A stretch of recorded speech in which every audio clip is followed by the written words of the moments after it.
There's no other way to put it. LeBron James is officially on the level of Michael Jordan. The now three-time NBA champion has a completed legacy after taking down the Golden State Warriors and leading the Cleveland Cavaliers to their first ever NBA championship. He's now a rival of MJ for the GOAT label. Now, 90% of NBA fans will refuse to say there's a better NBA player in the history than Michael Jordan. But there's plenty of reasons why LeBron deserves to be considered better than Jordan. He did some amazing things MJ couldn't, like take a team to 7 straight NBA finals. I'm Andy Ruther, and today I present to you 10 valid arguments that suggest why LeBron James might just be better than Michael Jordan. At number 10, he took down the record-breaking Warriors. What else is there to say? There's no way that LeBron can really top this moment.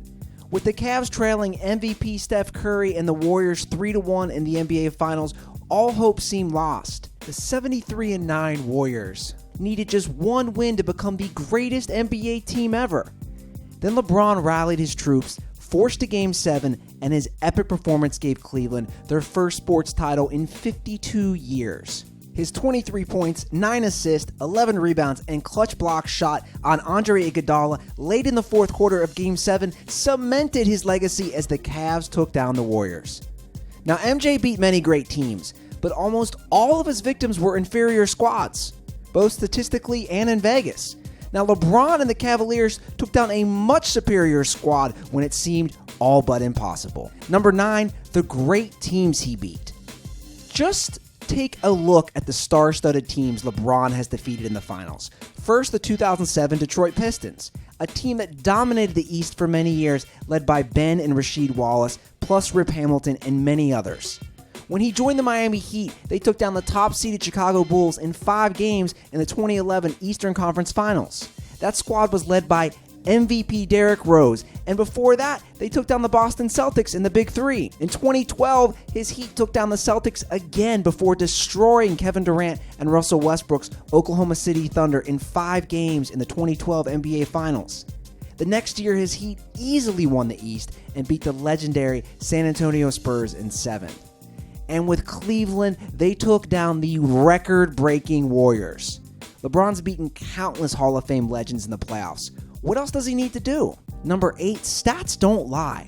The following statistics show that LeBron is a more complete player than Michael Jordan in many ways. LeBron has averaged 7.2 rebounds a game compared to MJ's 6.2. LeBron has averaged 6.9 assists a game compared to MJ's 5.3 assists per game. LeBron has a .498 shooting percentage over MJ's .497.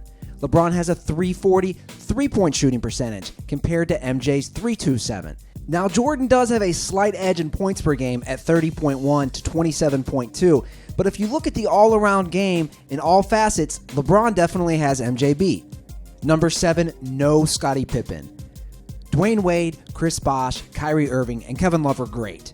But are any of them actually on Scottie Pippen's level? Maybe Dwayne Wade, but that's a whole other debate.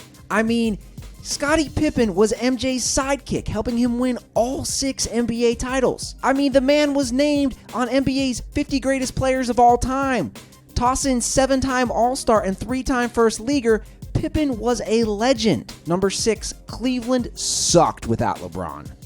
The Cavs were the top seed in the East in 2009 and 2010, and in 2010, Cleveland posted a 61-21 record. The next year without LeBron, well, they dropped to an embarrassing 19-63.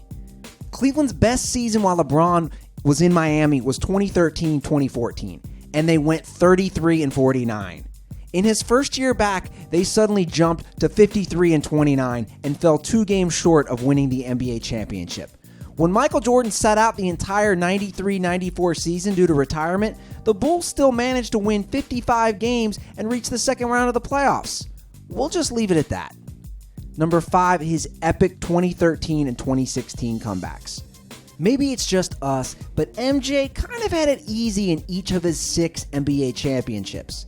After all, the Bulls did win 5 of their championship series in 6 games and the other one in 5. We never really got to see MJ come through with adversity on the grandest stage, but we definitely have with LeBron. twice. In the 2013 NBA Finals, they overcame the Spurs when trailing 2-1 and 3-2 in the series. And that Spurs team was carried by future Hall of Famers Tim Duncan and Tony Parker. LeBron rallied big and helped them win the series in 7. And we already touched base on the 2016 epic comeback against Golden State.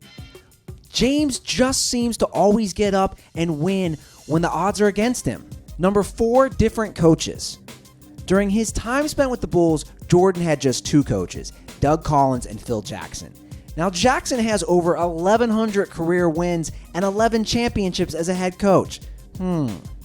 Jackson coached MJ to all 6 of his championships. LeBron had 4 coaches in his first tenure with Cleveland, and Mike Brown was the only one to succeed with them. In Miami, of course, he had Eric Spoelstra the whole time. And in Cleveland, again, he's had David Blatt and Tyrone Lue, so 2 more coaches just last season. But it doesn't matter because James always succeeds no matter who the coach is.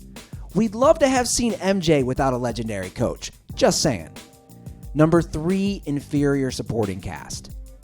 This isn't a knock against the stars LeBron has gotten to play with, but overall, LeBron can only dream of having some of the players that MJ had. Steve Kerr is one of the top clutch three-point shooters of all time. Scottie Pippen, as we already mentioned, is a top 50 player and Hall of Famer. And Dennis Rodman is arguably the greatest defensive player ever. And Phil Jackson? Come on, guys. The man is probably the best sports coach in the history of all sports. Number 2, won in a harder era. One of the main reasons the Bulls pulled off a pair of three-peats in the 90s was simply because there was no other powerhouse to match them. But look at the teams and players LeBron had to compete against. Kobe Bryant and the Lakers, the San Antonio Spurs and their quasi-dynasty, and the Boston Celtics Big Three, and of course the Detroit Pistons who dominated from 2004 to 2008. Toss in the record-breaking Warriors, Kevin Durant and the Thunders, it goes on and on. LeBron got through one of the most competitive and dominant teams and eras.